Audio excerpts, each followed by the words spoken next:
Bonjour à tous et bienvenue sur 40 000 Wargamers, la chaîne de tous les Wargamers. Aujourd'hui, je suis en compagnie de Nicolas, le président de l'AAJH de Angoulême, pour la présentation du tournoi 40K Charente 2v2, organisé donc par l'AAJH d'Angoulême, avec le partenariat de 40K Wargamers TV, de la Compagnie du Val-de-Mort à Cognac, de click29-hobby.fr et de 3D Board Game Accessories. Dans cette vidéo, nous allons vous présenter le tournoi 40K 2v2 Charente et passer en revue les règles générales du tournoi, les points particuliers et les restrictions.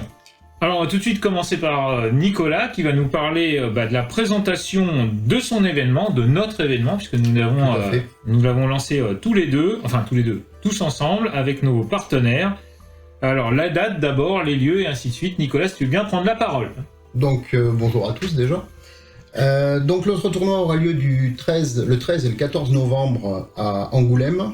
L'adresse, ça sera 187 avenue Jules Ferry, donc juste à proximité des locaux de notre association. C'est un tournoi 2v2 à 1000 points par joueur, au format de règles Games Workshop, avec quelques restrictions dont on viendra parler plus tard. Comme l'a dit Philippe, l'organisation est une organisation qui a été montée à plusieurs.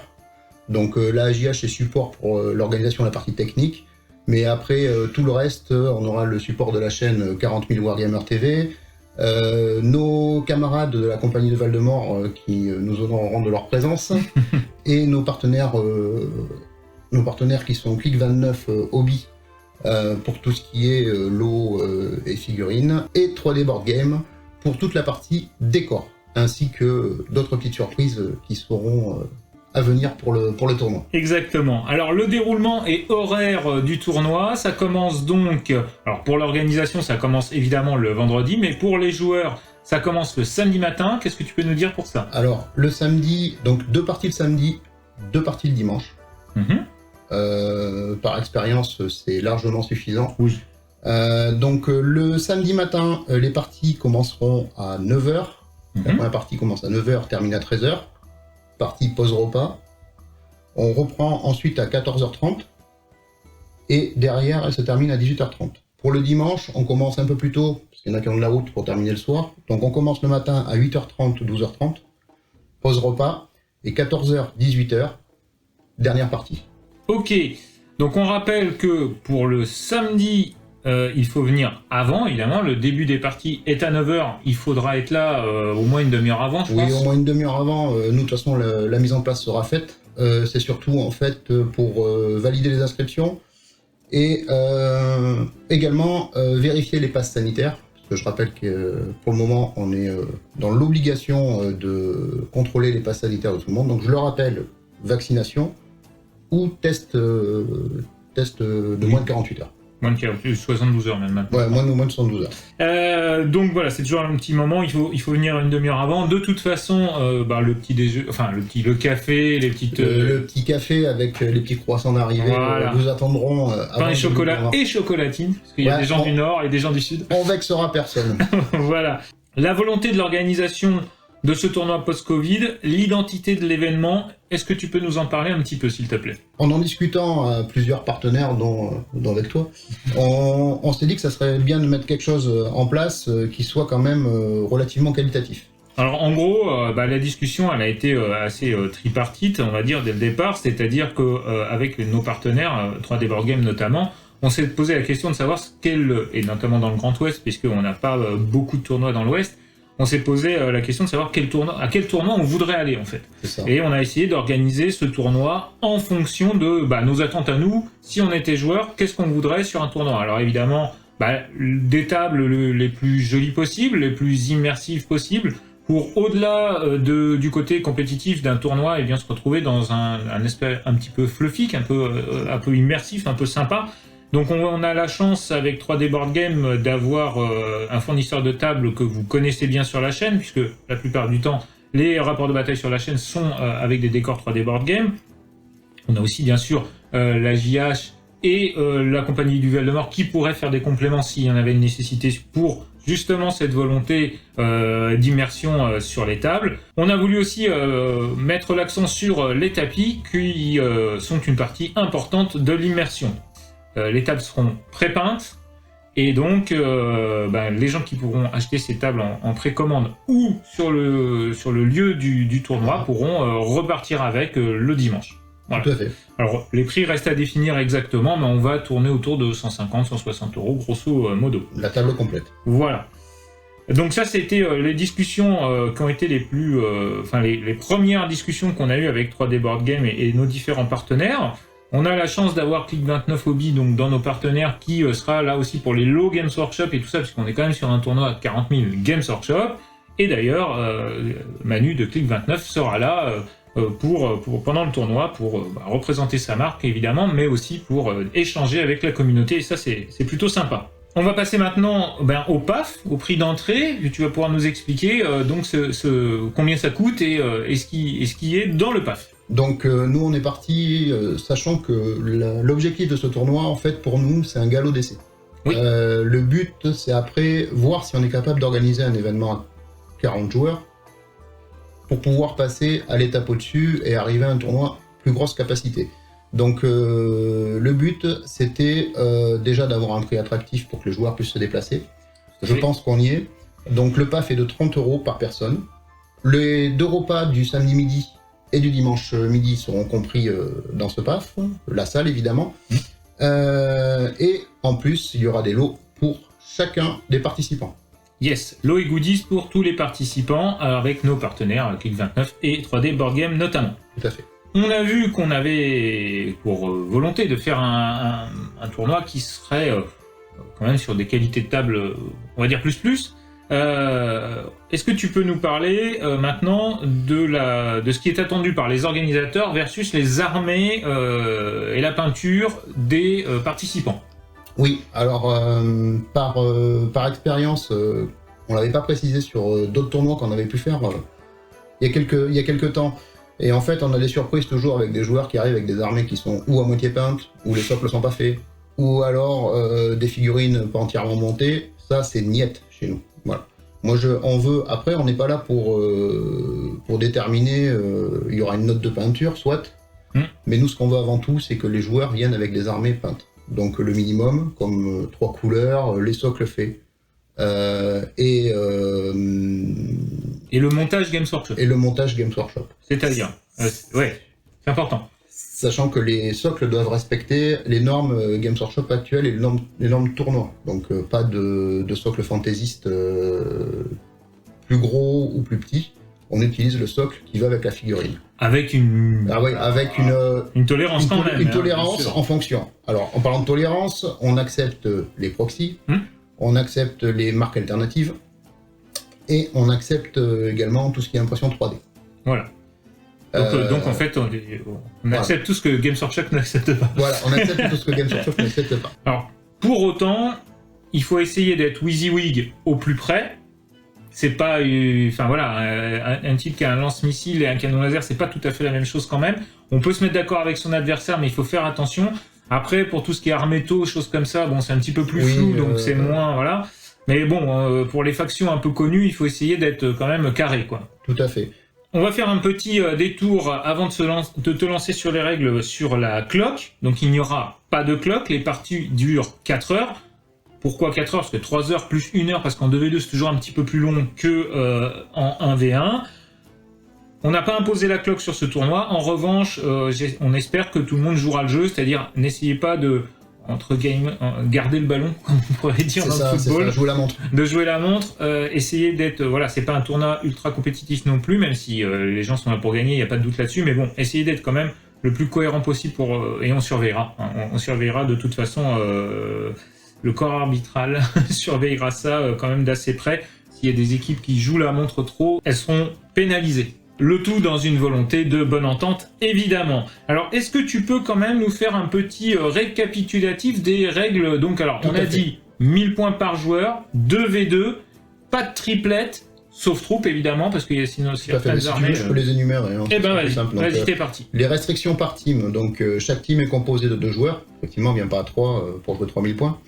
Un seul exemplaire de chaque codex par équipe. Donc on en revient, on peut très bien jouer le codex Blue Angel et le codex Space Wolf. Les armées doivent être composées selon le type de jeu égal du livre de règles. Ça doit être des armées réglementaires. Vous avez 2 détachements au choix maximum par joueur. Ensuite, un keyword de faction commune à chaque armée. Les points de commandement seront utilisés, comme la normalité. Et bien sûr, 1000 points maximum par joueur, pas 1001 ou 1002. Ça, on vérifiera, parce que des fois, les petites coquilles ou un point tronçonneur ou ce genre de choses. On vérifiera de toute façon. Ensuite, les relations entre les 2 joueurs, il n'y a pas de souci, vous pouvez discuter autant que vous voulez pendant la partie. Les objectifs secondaires seront au nombre de 3 par équipe, et chaque joueur de l'équipe pourra les marquer. C'est pour cela que tous les objectifs secondaires propres au codex en particulier, c'est-à-dire les objectifs Blue Angel dans le codex Blue Angel, ne seront pas jouables, ou les objectifs Death Guard dans le codex Death Guard. Vous ne pourrez choisir que les objectifs génériques du Chapter Approve. Mais même du Chapter Approve, oui, exactement. Ensuite, pour les règles à proprement parler sur le jeu, donc il n'y aura aucune interaction entre les 2 joueurs de la même équipe. Je m'explique. Tous les bonus malus ne s'appliquent que pour le joueur les ayant lancés. Par exemple, un Doom, malédiction. Fatalité. Un fatalité ne fonctionnera que pour le joueur Eldar qui l'a lancé. Ça ne marchera pas pour son camarade qui joue avec lui. Sauf cas particulier, les règles d'écrantage des personnages. La règle attention Messia. Ouais. Donc par exemple, mon unité d'Arlequin est devant le chapelain Space Marine, on appliquera la règle attention Messia. Voilà. C'est le seul cas. Ah oui. Ensuite, pour les corps à corps, on alternera, on raisonne par équipe et non par joueur, après la phase de charge. Donc ça sera par exemple à l'équipe A de déclencher son corps à corps, puis à l'équipe B. D'accord. Ainsi de suite. Oui, c'est ça. Voilà, c'est pas 2 fois l'équipe A, 2 fois l'équipe B. Alors, enfin, pour continuer et terminer sur la partie règles, chose importante, pour le contrôle des objectifs, que ça sera la somme des équipes, des figurines des équipes qui comptera. Donc je m'explique, j'ai une unité de l'équipe A, une unité Space Marine, donc 3 Space Marines sur un objectif, son adversaire a 3 Eldar noirs, plus un Eldar de son allié, il a 4 figurines, il conteste l'objectif, c'est eux qui ont l'objectif. Pour les phases de commandement, chaque joueur gagnera un PC. Donc ce n'est pas un pool de PC par équipe, c'est chaque joueur qui a son pool de PC propre. Donc chaque joueur a 6 PC au départ. Alors 6 PC au départ, et puis après... Sauf s'il a tout dépensé pour... Voilà, s'il a dépensé sans compter. Voilà. Mais attention, méfiez-vous là bien aussi du fait que nous sommes en format double incursion, et non, donc en fait, chacun ne peut pas avoir plus de 3 reliques, enfin c'est 2 reliques hein, normalement, et 2 seigneurs, et 2 traits. Enfin, c'est ça, tout à fait. Donc 6 PC par joueur, donc 12 PC par équipe, mais donc on a bien dit sectorisé par joueur. Bon, après c'est toujours comme ça dans les 2v2 en règle générale, et chaque joueur regagne un PC, ce qui fait que chaque équipe en gagne 2 partout en fait. Voilà. Tout à fait. Chaque joueur... Avec la restriction que si vous avez par exemple des choses qui vous permettent, on connaît notamment en Death Guard, de regagner des PC, vous pouvez donc en regagner 1 par armée. Donc 2 par équipe. C'est ça. Voilà. Tous les stratagèmes ne peuvent être utilisés qu'une seule fois, par phase et par équipe, au maximum. Même la relance de commandement. Même la relance de commandement. Et surtout si je joue 2 alliés Space Marine, des Space Wolf et des Ultramarines, genre j'avais dit des Blue Angel et des Blue Angel, la physionomie transhumaine, physiologie transhumaine ne sera utilisable qu'une seule fois pour l'équipe. Voilà, et tout ce qui est tir de contre-charge, évidemment, c'est une seule fois aussi. Et si vous avez, vous faites le stratagème qui vous permet de ne pas faire de test de commandement, c'est une fois par partie et par équipe. Tout à fait. Voilà. Donc ça, bon, après, hein, c'est classique, hein, rien de très classique là-dedans, mais enfin pour les nouveaux joueurs, c'est important de le préciser. Sachant qu'on, de toute façon, nous sommes à votre disposition sur Discord, pour répondre à toutes vos questions. Et également par mail via le lien, enfin il y a plein de moyens de nous contacter, donc n'hésitez pas. Pas de triplette, sauf troupe. et maximum 60 figurines issues du même datasheet. Ça fait quand même 3 unités de 20 pox. C'est pas si mal. C'est pas si mal. Et une autre restriction, pour ce tournoi-là, on n'acceptera pas le Forge World. C'est une discussion qu'on a eue, on a eu un débat dessus. C'est pas venu comme ça, on a dit ouais, pas de Forge World parce qu'on veut pas de Forge World. Non, non, effectivement, on a des figurines Forge World également, on aime bien les jouer, sauf qu'on n'a pas assez de recul dans la V9 pour pouvoir intégrer ces figurines-là. Ouais, il y a surtout eu pas assez de tournois de jouer. Et donc pas, voilà, parce qu'avec toute cette période de Covid, il y a eu quand même très peu de tournois de jouer, donc effectivement, on pense qu'il y a encore des trous dans la raquette qui n'ont pas été exploités, et on n'a pas envie de se retrouver dans cette situation-là, et que ça déséquilibre, et qu'il y ait des joueurs qui soient lésés, donc malheureusement, il n'y aura pas d'unité Forge World dans ce tournoi, même si c'est vrai que nous-mêmes, on aime bien les unités Forge World, il n'y a pas de problème. Donc ensuite, je vais vous parler de la format de présentation des listes.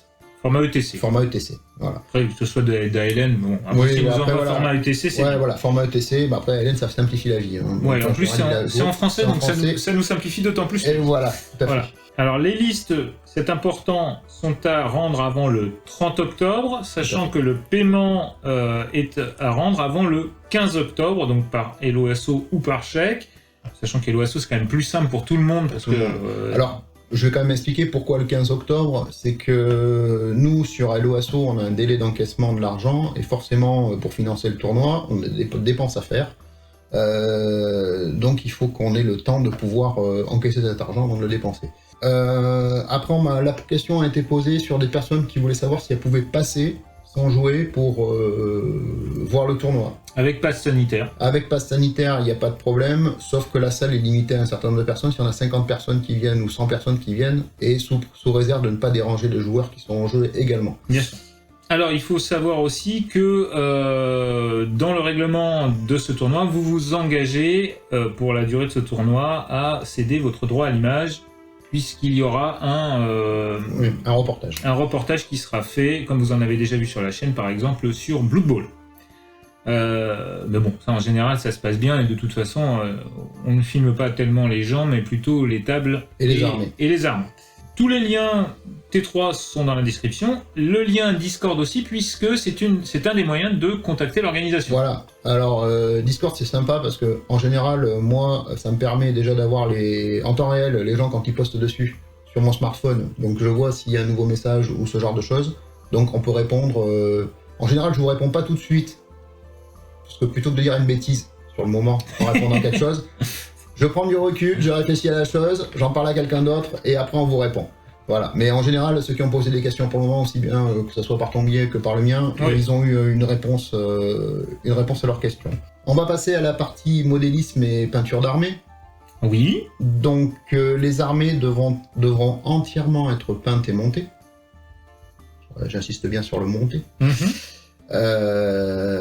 Et monter de manière Games Workshop, ça. Pas si vous avez des motos Eldar, pas en tulipe. Hein. Ouais, c'est ça. Comme ça. Et la moto, elle avance pas toute seule, il y a forcément un pilote dessus. Bon, je dis ça, mais je dis rien. Entièrement peinte et montée, 3 couleurs, sauf ceux qui me font des super dégradés de blanc et de noir. Oui, voilà, c'est pas un souci. Les socles devront être faits, donc pas de socle noir, enfin de socle noir plastique. Et une armée qui ne respecte pas les règles, ça pénalisera la team. Exact. Alors il faut bien comprendre que il y aura la peinture il y aura 2 optiques de la peinture. La première, c'est pour le résultat de la bataille, puisque il y a les notations Games Workshop. Chaque partie sera donc notée avec les règles Games Workshop habituelles sur 100, et donc il y aura 10 points de toute façon pour les 2 armées. Enfin, 10 points pour la team en entier, et donc voilà, ça pénaliserait de 10 points systématiquement une armée si elle ne rentrait pas dans ce cadre-là, pardon. En revanche, il y a une autre chose aussi qui est très importante, c'est pour le résultat du tournoi, à savoir qu'il y aura une note de peinture, et que cette note de peinture comptera comme une 5e partie. Une 5e partie, voilà. Donc, évidemment, on ne sacra pas, c'est pas le but, hein. Quelqu'un qui vient avec du tabletop ou enfin voilà, qui peint ses figurines comme il peut, le niveau de peinture n'est pas important. En revanche, quelqu'un qui ne ferait pas l'effort ou qui mettrait juste un coup de sous-couche déjà, c'est pas certain qu'on le laisse jouer, mais en plus, il serait doublement sanctionné par toutes les parties qui joueraient, perdraient 10 points par partie déjà, et en plus de ça, la 5e partie, il aurait une note très faible, et donc ça sabrerait complètement sa possibilité de faire un bon résultat au tournoi. En plus de ça, il y aura un lot, enfin il y aura un lot, peut-être même plusieurs lots d'ailleurs, il y aura une récompense pour voilà. la plus belle armée. C'est ça. Voilà, avec un jury impartial. C'est ça. Et pour en terminer sur la peinture, oui, comme disait Phil, on va pas se saquer. Hein. Les gars qui ont des armées de tabletop ou peintes auront au minimum la moyenne. Bien sûr. Voilà, donc, sachant que vous pouvez très bien apporter des armées qui ne sont pas peintes par vous, il n'y a absolument aucun problème là-dessus. Tout à fait. Voilà. Les figurines, elles sont pas sculptées par nous, non, et on joue avec, donc voilà. Donc juste pour rappeler, le dernier tournoi qu'on a organisé, Phil était présent, j'ai des personnes qui étaient normalement vainqueurs du tournoi qui sont descendues de 3-4 places à cause de la note de peinture. Absolument. Voilà, donc on a quand même, ça a un impact sur le... Une 5e partie, ça a un gros impact. Nous personnellement, on n'était pas sur le podium, mais on a fini sur le podium. Voilà, c'est ça. Voilà. On était bien contents. Mais ça fait partie de la volonté d'immersion, et on est dans un tournoi, pas convention, mais on est quand même dans un tournoi qui a cette volonté de montrer le hobby sous toutes ses forces, sous toutes ses formes et sous toutes ses facettes. Alors pour finir cette vidéo, nous allons faire un petit récapitulatif, donc les dates et ainsi de suite. Alors tous les liens sont sur le T3, on met le lien dans la description évidemment, le Discord aussi. Donc, si vous... Angoulême, la AJH... 187 avenue Jules Ferry, à Angoulême. Voilà. 9h le samedi. 8h30 le dimanche. Voilà. Début des parties, donc il faut venir un peu avant. Tout à fait. Passe Covid obligatoire. Ça, c'est comme ça. C'est pas de notre fait. Qu'est-ce qu'on a d'autre? 4 heures par partie. Le repas du midi qui est dans le PAF. Voilà, tout à fait. Ah oui, en parlant du repas du midi. Pensez à m'envoyer un mail ou à passer par le Discord si vous avez des restrictions alimentaires. Oui. Voilà. Je tenais à rajouter ce point-là, parce que des fois on n'est pas censé être au courant. Et bien sûr, tout au long du tournoi, il y aura, vous inquiétez pas, une buvette avec des choses à manger, des choses à boire. Et de la bière. Donc, prévoyez une petite somme en espèces. Donc là, on a parlé du déroulement du tournoi, et puis à la fin du tournoi, il y a les vainqueurs. Et donc, qu'est-ce que tu peux nous dire sur les lots? Et les vaincus aussi, mais ils auront un lot quand même. Mais chez nous, l'avantage, c'est que les vainqueurs comme les vaincus, ils ont tous un lot. Voilà, c'est comme chez Jacques Martin, tout le monde a gagné. Voilà, c'est un peu l'école des fans. Donc, vous venez, il y aura des lots pour tout le monde. Voilà, lot 40 000. Ouais. Qui sont... lot 40 000, goodies, lot 3D board game. Voilà. On rappelle la précommande des tables, si vous voulez, les tables donc pré-peintes qui seront pour le tournoi, vous pourrez repartir avec. Et si vous manque des figurines pour compléter votre armée, clic 29. Bien sûr. Voilà. Le partenaire de la chaîne, je vous rappelle que les tipeurs de la chaîne ont moins 20% sur le site clic29-hobby.fr. Sur du Games Workshop, c'est pas mal quand même. Ça fait plaisir. Voilà. Donc en plus, Clic 29 sera là sur le tournoi, et ça fait aussi plaisir, parce que vous aurez l'opportunité de découvrir Manu, qui est un type super sympa. On le répète, ce tournoi est un galop d'essai qui va nous permettre de mettre en place les équipes pour un plus grand événement qui arrivera en 2022. Certainement un tournoi à 100 joueurs dans le Grand Ouest. Donc ça, c'est notre volonté, et on espère y arriver avec les partenaires qu'on a déjà actuellement. Alors autre chose, ce que je vais faire au fur et à mesure, à partir de maintenant, comme on a plus d'inscrits que de joueurs, je vais valider également les listes de ceux qui ont payé, même si elles ne les ont pas envoyées. C'est pour éviter qu'il y ait des inscriptions en plus. Quand c'est 40, c'est 40, c'est fini. Donc si vous voyez que votre liste est statut à jour, mais que vous ne l'avez pas envoyé, vous savez très bien que vous ne l'avez pas envoyé, vous nous l'envoyez quand même. D'accord. Voilà. Ah, c'est un petit truc d'organisateur. C'est des trucs d'organisateur, parce que sinon il n'y a pas moyen en fait de valider une inscription si on n'a pas reçu la liste sur T3. Donc comme dans le cas de plus d'inscrits que de... Après ça me fait une gestion trop complexe, et ça va faire que si jamais j'ai pas le paiement à temps ou que j'ai la liste, voilà. Donc en fait c'est à partir du moment où vous avez payé, je validerai votre inscription sur T3. On va le répéter aussi, tournoi 40K, c'est la guerre sur la table, mais c'est pas la guerre en dehors. Globalement, depuis la V8, V9, on a toujours eu des bonnes ambiances dans les tournois. Voilà, que ça reste comme ça. Si vous arrivez le couteau entre les dents en pensant que vous allez jouer votre vie, restez chez vous. On va finir tout de suite en parlant un petit coup encore de nos partenaires. 3D Board Game Accessories, le lien d'affiliation est dans la description de cette vidéo. Bien sûr, click29-hobby.fr, donc je vous rappelle que les tipeurs de la chaîne, n'hésitez pas à tiper, j'ai fait un peu d'auto-promo, les tipeurs de la chaîne ont moins 20% chez click29-hobby.fr sur le site. Je vous rappelle aussi que c'est un magasin physique à Landivisio en Bretagne, donc vous pouvez les appeler, ils sont très réceptifs, ils sont très sympas, voilà, que ce soit Manu ou sa fille, enfin tout le monde est très agréable.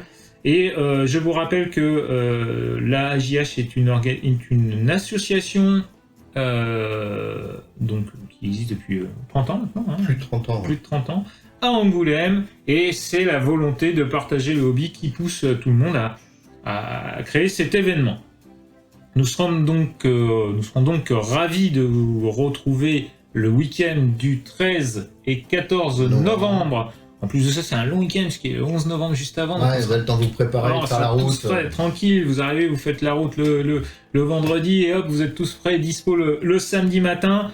8h30, enfin 9h le début des games, 8h30 pour l'arrivée. Je peux préciser quelque chose? Mais je t'en prie. Pour ceux qui arriveront éventuellement le vendredi dans l'après-midi, qui se prévoira un long week-end sur Angoulême, je rappelle que notre association est ouverte à partir de 21h, donc si vous voulez venir nous faire un petit coucou, il n'y a pas de souci. Et puis aussi, nous serons certainement en train d'installer la salle, donc n'hésitez pas à venir. Si vous voulez repérer les lieux pour voir où est-ce que c'est très facile de se garer de toute façon, parce qu'il y a un parking. Alors, il y a ce point-là aussi qui va être mis en place. En fait, on va mettre en place, comme le parking est assez petit au niveau de l'assaut, on va mettre en place, les gens viendront avec leur voiture, déchargent leurs figurines, et après on mettra un système de covoiturage pour vous accompagner à un parking qui est un petit peu plus loin, pour que vous puissiez stationner votre véhicule pour la journée, et le soir on vous raccompagnera pour que vous allez chercher votre véhicule. Ah oui, autre chose, s'il y a d'autres qui viennent par la gare, n'hésitez pas à nous envoyer un petit message, et on pourra essayer de voir pour venir vous chercher.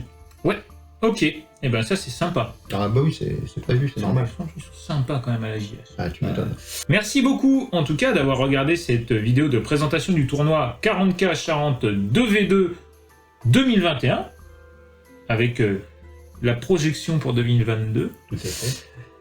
Merci à toi Nicolas d'être venu au studio. Nous vous rappelons que la AJH est un partenaire de la chaîne, tout comme la Compagnie du Val-de-Mort, tout comme 3D Board Game et tout comme click29-hobby.fr. Nous vous rappelons aussi que si vous voulez soutenir la chaîne, vous pouvez le faire par son Tipeee. Nous vous souhaitons un bon hobby. On se retrouve très bientôt pour d'autres vidéos sur la chaîne et on se retrouve au tournoi. Mais avant cela, n'oubliez pas que sans maîtrise, la chagate n'est rien.